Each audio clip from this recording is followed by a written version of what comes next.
Zuschauerinnen und Zuschauer, herzlich willkommen zum Jungfrau-Zeitung Panorama aus dem frühlingshaften Thun. Heutigen Mittwoch haben wir folgende Beiträge für euch in der Sendung. Spengler, Landwirt und Goldmedaillengewinner, von Sydney ins Haslital und ein Belle-Époque-Spaziergang durch Kandersteg. Was sonst noch wichtig ist, das erfahrt ihr gerade jetzt im Newsüberblick. Zeugenaufruf. Am Montagnachmittag ist bei der Kapo Bern eine Meldung eingegangen, dass ein Mädchen in Hilterfingen angegriffen wurde. Die Kantonspolizei sucht jetzt Zeugen, die diesen Vorfall beobachtet haben.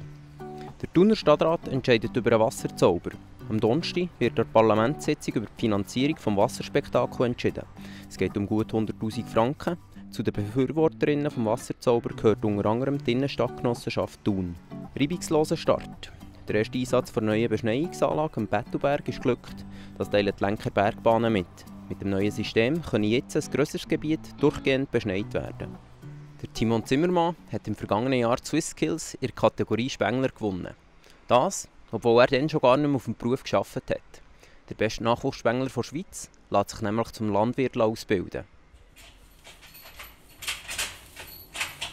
Vorher hast du die Spenglerlehre gemacht. Wieso machst du jetzt noch eine zweite Lehre? Weil ich als Bub die Möglichkeit habe, einen Betrieb zu übernehmen und ich da eigentlich meine Zukunft sehe. Aber die Spengler gefällt dir gleich? Ja, das gefällt mir auch sehr gut. Es sind beides sehr schöne Berufe. Eigentlich tut es mir schade, dass ich jetzt nicht mehr Spengler bin. Ich hoffe eigentlich, dass ich diese Berufe mal kombinieren kann. Also zum Landwirt noch erwerblich spenglern. Und du hast ja auch den Gold geholt in den Swisskills. Wie war das für dich? Ja, ein sehr schönes Gefühl eigentlich. Ich habe es nicht erwartet, aber mal, hat mich gefreut. Ebenfalls einen eher ungewöhnlichen beruflichen Werdegang hat der Paul Plateris. Der gebürtige Australier hat Mathematik studiert und fährt jetzt ein Postauto im Haslital. Wir waren mit ihm unterwegs. Genau, das bin ich Postautochauffeur jetzt seit knapp 10 Jahren. Im Mai wird es 10 Jahre. Und hier sind wir hier oben beim Handeck Breitwald. Und wir haben gerade die Fahrt schön gemacht und wir holen jetzt die Hotelgäste. Das sind die letzten Tage da oben auf Hotel Grimsel Hospitz. Und am Sonntag müssen alle retour kommen, wo sie aber zu von Sonntagmittag bis am Mittwochmorgen dann. Ihr seid aber nicht ein gebürtiger Haslitaler, sondern anderswo. Wo seid ihr geboren? Aus Sydney, Australien. Da. Mein Vater ist aus Lettland, Mutter aus Polen und sie sind eingewandert damals in 1950. Das hier, das Haslital, Meiringen, Oberried, das ist eure neue Heimat, oder? Genau, Oberried bin ich gezügelt, April vor 10 Jahren und ich muss sagen, ich habe wirklich Freude da zum Leben. Wunderschöne Aussicht, der See, die Berge, Sonne, sonnige Lage. Und natürlich die Leute überhaupt im Bernauerland, Haslital sind wirklich einmalig. So freundlich, so gut angenommen wie noch nie in meinem ganzen Leben. Wirklich schön hier.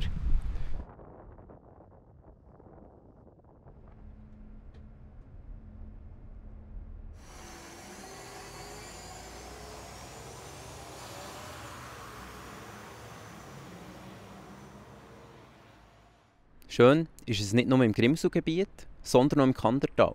Das seht ihr gerade im nächsten Beitrag. Der Patrick Schmid hat sich mit der Doris Wandfluh zu einer Promenade durch das Belle-Époque-Dorf Kandersteg getroffen. Doris Wandfluh ist die Initiantin der Belle-Époque-Woche, die in diesem Jahr nicht stattfinden kann. Es ist doch wunderbar in diesem schönen Winterwetter. Und jetzt ist gerade der Belle-Époque-Zug gekommen, mit ganz vielen Leuten drauf. Und nachher haben sie sich parat gemacht für eine Promenade. Es ist doch jedes Jahr herrlich. Der Bau vom Lötschberg-Tunnel ist natürlich hier für Kandersteg ganz etwas Wichtiges gewesen, weil die internationalen Züge, London, Paris bis auf Genua, sind hier durchgefahren. Und nachher haben wir eben viele Touristen bekommen. So hat es angefangen in der Belle-Époque. Während der Belle-Époque-Woche sind ganz viele Leute zu Kandersteg. Die tun alle hier in der Straße, Dorfstraße, promenieren. Viele Freundinnen treffen sich. Es hat auch viele Fans, die eben Ehepaare rum sind. Und die haben alle zusammen der Höhle Plausch dran. weil es einfach eine schöne Zeit war. Alles ist gemütlich gegangen. Sehen und gesehen werden ist wichtig in dieser Woche. Es ist schade, dass wir dieses Jahr nicht hier die Belle Epoque durchführen können, aber wir planen natürlich weiter. Als erstes wollen wir gerade Mitte August etwas machen, ein paar Belle Epoque-Tage im Sommer. Wir haben geplant, der Swiss Classic Train würde von Basel über Bern nach Kandersteg fahren und da freuen wir uns alle zusammen schon total drauf. Und dann natürlich auch wir letzte Woche, Januar 2022. Mit diesen tollen Bildern aus dem winterlichen Kandersteg kommen wir zum Wetter. Die Kolleginnen von Meteo News präsentieren euch gerade im Anschluss die neuesten Entwicklungen. Uns gibt es morgen wieder. Bis dahin wünsche ich einen ganz schönen Abend. Auf Wiedersehen miteinander. Das Wetter wird euch präsentiert von Interlaken Tourismus. Hier ist das Jungfrau-Zeitungswetter für das Berner Oberland. Am 17. Februar, meine Damen und Herren, im Laufe des heutigen Mittwoch haben wir die Sonne geniessen. Es war recht ein schöner Tag, auch hier in Erlenbach im Simmental. Ja, wir haben in den nächsten Tagen grundsätzlich hochdruckbestimmtes Wetter und wir haben vor allem sehr milde Luftmassen, die hier von Südwesten her in den Alpenraum reinziehen. Entsprechend geht es frühlingshaft weiter.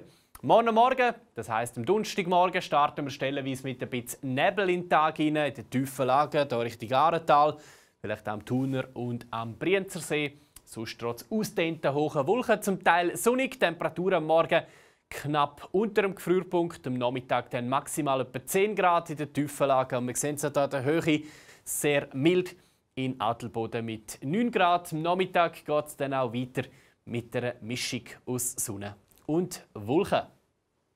Am Freitagmorgen ziehen auch ein paar Wolkenfelder durch, sonst wird es recht schön bei etwa 12 Grad. Meistens sonnig am Samstag und Sonntag, 12 bis 13 Grad, mild. Am Montag wieder ein paar Wolkenfelder mehr, aber insgesamt hier recht sonnig zum Start in die neue Woche. Und es bleibt frühlingshaft mit zweistelligen Temperaturen. Also der Frühling meint es bereits jetzt im Februar ernst. Das war es von meiner Seite. Ich wünsche weiterhin ganz einen guten Mittwoch.